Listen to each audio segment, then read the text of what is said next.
ওই একবার দাদা নাতি দুইজন এক ওয়াজে গেছে আরই, তো ওয়াজে গেছে আরই, ওয়াজে ভিতে যা শুনবার শুনছে, মেলা বয়ান শুনছে।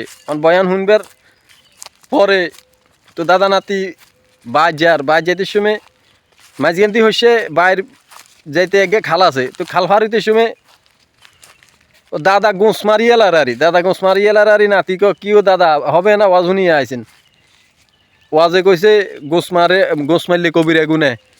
তো দাদা নাতির উত্তর দেয়, এরে নাতি ওয়াজের জায়গায় আর জায়গায় ইয়ানে কি কে দেখবো নি, আর ইয়ানে হুজুর কি ওয়াজ করেননি, এত কথা কস কিলে, তুইও গোঁস মার নাম। তো হুজুররা যতই ওয়াজ করে ফিতরত এবং জাকাত আপনি পরিপূর্ণ হিসেব করি মানুষের দিয়ে দেন। তো যখন বাড়িতে আই দেয়া যান হিসেব করি দেয়া যান, ওরে বাবা রে আর টিয়া এত টিয়ায় মানুষের দিয়ে দিতে হইব। আচ্ছা হুজুর কইছে আরে হুজুর কি আর বই দেখবে নি, আয় যা দিবে দির, তো নিজের মন মতো এটা কখনো হবে না। যেটা আল্লাহ তাআলা বলছে, যেটা আল্লাহর হুকুম, ওইভাবে আপনি আদায় করতে হবে।